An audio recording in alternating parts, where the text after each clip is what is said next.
In this video, I'll be trying to get the Platinum Trophy for Subnautica Below Zero. In total, there are 14 trophies to collect, which includes the Platinum Trophy. I start by loading up a new game in the survival difficulty and get thrown straight into a cutscene. During this cutscene, we learn that our character's name is Robin and that her sister has gone missing on the planet below, so she decides to steal a ship from this company called Alterra and use this meteor shower as a smokescreen to go down to the planet. However, during our descent, she flies too close to the meteor and then crashes straight into the planet nose first. We manage to escape the ship just in time before it explodes, and in the distance we see something parachuting from the sky. However, before I head to that location, I decided to scavenge some supplies that are scattered around the ship. Once I collected my supplies, I headed towards the icon where the parachute landed. I don't know why, but the start of the game made me feel like I was on a timer, so as soon as I jumped in the water, I just swam straight for the icon that was not that far in the distance now. At the end of the icon, I found a life pod, and upon entering the life pod, I was greeted by my first trophy of the game. After this, I collected resources from the seabed, like titanium and copper.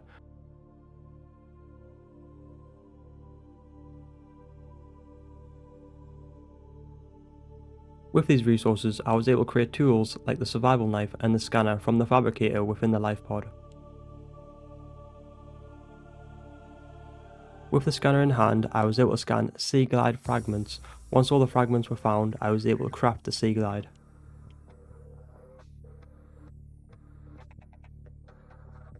Now with the sea glide, I was able to search deeper in the ocean, which led me to these sea monkey nests, and in these nests I found the mobile vehicle fragments. During my exploration, I accidentally kidnapped a baby pangolin, and the parents weren't happy and started attacking me, so I quickly jumped in the ocean and ran away. However, I didn't want to be on any sort of register, so I gave back the child. I also found my first sea truck fragment, which is the first vehicle in the game that I can craft, and is needed to explore further in the ocean. A little later, a new beacon icon appeared, so I decided to head towards it. The beacon led me to this island, and on this island I got jumped by this big mech. In this mech was a random woman who just warned us to mind our own business.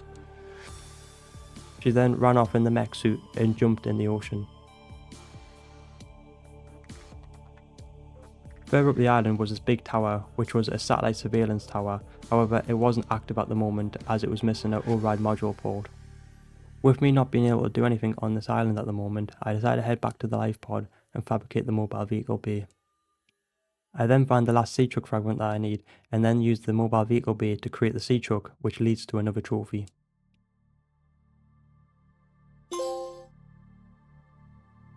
After this, I decided it's time for me to make my own underwater base. However, during creating my base, I receive a distress call. Upon arriving to the distress call, I find this weird alien structure. Inside the structure is this weird big cube. Robin decides to mess around with it, which leads to her activating it. Once activated, the cube picks up Robin and transfers something into her body, which knocks her unconscious. Once Robin wakes up, we realise that an alien has transferred into her mind. However, this leads to a trophy, so I don't really mind. Luckily, this alien is friendly, and his name is Alan. Now that I have the sea truck, I can explore more of the ocean, which leads me to my first leviathans in the game. The leviathan in the background is called the Calicerator, and it's very aggressive, which is why I avoid it. However, this leviathan is called the Vent Garden, and it's very passive, which is why I can get so close to it. A little later, I find this door underwater, which I try to enter with the sea truck, but upon doing so, I get the sea truck stuck. But eventually I manage to free the sea truck, and then I decide just to continue with the sea glide. At the bottom of the facility, I find this alien artifact, which is actually a body I need to create later in the game to be able to transfer Alan the alien from my mind into his own body. After this, I achieve another trophy. This trophy is for finding this underwater base, which is actually the base of the woman who was in the mech suit on the island. I enter her base and immediately get attacked by this guard dog. This is the second time I've been jumped by the same woman. we find out that this mysterious woman is actually called Marguerite, which is pretty interesting because Marguerite was a character from the first game, and in an audio log that you can find in the original Subnautica, you can find out that Marguerite actually defeated a Reaper Leviathan and used his body to float from Subnautica 1's map all the way to Subnautica Below Zero's map, which is why a Reaper Leviathan's skull is actually in her base. But anyway, Marguerite just wanted me to disable that communication tower which I found earlier on the island, which I couldn't do at the moment, so I decided just to go exploring some more, which upon exploring I found this new island. And on this new island I found this new facility which had lots of fragments in which I needed. These were the Snow Fox hoverpad fragment, the Spy Penguin fragment, and then finally the coal suit fragment. Once I collected these fragments, I went back to my sea truck to fabricate the Spy Penguin, which led to a trophy. The Spy Penguin is actually a tool that you can use to enter these small caves and collect resources from them, and it can also be used to help with a trophy later, which I'll be getting soon. A little later I found this big cave, and inside the cave there's a lot of fur. This fur can be used to create the cool suit later. While collecting the fur I got attacked by the locals. This explains all the bones everywhere. Eventually I found this massive cave, which has this really cool frozen leviathan that's just trapped in here. Altera was actually doing research on this leviathan, which is why I get so close to it and scan some of its features. This leviathan was actually infected with the Kara infection, which was what we cured in Subnautica 1. We actually find out in this cave that Robin's missing sister, who we are searching for, unfortunately passed away in this cave due to a cave-in. And while Altera was researching the Kara infection, Robin's sister actually wanted to try and cure it so it doesn't break out again. So to finish off her work, we actually find the antidote using the Spy Penguin. Then we go back to the frozen leviathan to insert the antidote into this machine, which will cure the Kara infection so it doesn't break out again, and then this leads to another trophy.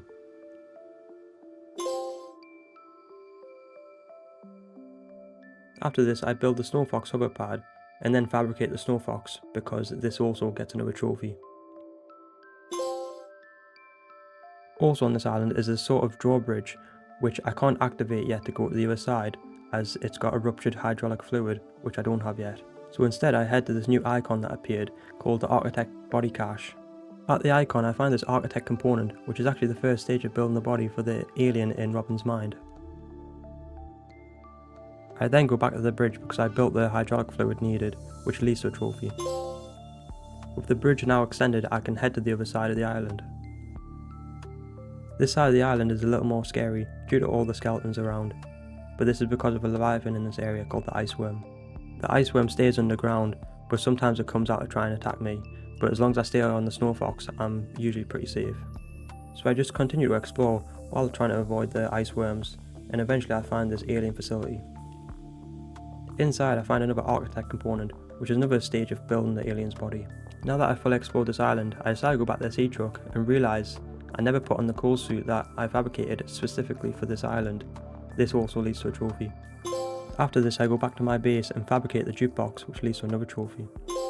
The next trophy I get is for disabling the communication tower that Marguerite asked me to do. To do this I had to find these parallel processing units that can be found in shipwrecks. Then I went back to base and fabricated the test override module. So now with this test override module, I go back to the island and to the communication tower. I then connect the test override module to the communication tower. Once connected, I can enter test mode, and this leads to another trophy. Now it's time for me to find the last Architect component to build the alien's body. However, this last part that I need is deep in the ocean, where a new Leviathan lives called the Shadow Leviathan, and this Leviathan is very aggressive. I do eventually find the alien facility while avoiding the Shadow Leviathan. In here I find the last Architect component needed to build the alien's body. Now I need to go deeper to find where I can construct the alien body, but upon searching I run into the Shadow Leviathan. Luckily for me though, I have a sea truck module that lets out an electric shock that scares off the Shadow Leviathan. Not long after this I find the final alien facility. In here I can fabricate all the Architect parts, and finally make the body for the alien. These architects were actually the aliens who created all the research facilities in the first Subnautica, and they were the ones who built the cannon and put the whole planet on quarantine in the first game. With the body built, I can initiate the transfer to transfer the alien mind out of Robin's mind into this new body. It's cool to finally see what these aliens actually look like. Now with Alan in his own body, I receive another trophy. After this, Alan asks me to meet him at this phase gate facility. Once here, Alan basically tells me that this is the end of the game, and once I go beyond this point, there's no returning. Through the portal, Alan reveals the hidden phase gate that the architects hid on this planet. Alan then lends me some of his arms, which makes me feel a little bit like Doc Ock. I use these arms to lift up these knocked over pillars using some sort of force ability. Alan then uses these pillars to create his ship to leave the planet. Robin also decides to leave the planet with Alan to go and see his home. Finally, the two of them use the phase gate to go into space and leave the planet behind them. Upon entering space, Alan almost immediately crashes into a meteor. This is cool because it mirrors how Robin first initially got onto the planet by flying too close to the meteor storm. Alan then flies into this other phase gate, which takes us back to his home planet. And we get a sneak peek of what Alan's planet looks like before the game ends. Finally, I get my last trophy for completing the game, and I unlock the Platinum Trophy. This Subnautica was pretty cool and unique, because it took place in the icy terrain. However, I still prefer the first Subnautica over this one. Thank you so much for watching, and for coming along this journey with me. If you enjoyed this video, please consider subscribing to stay notified for the next video.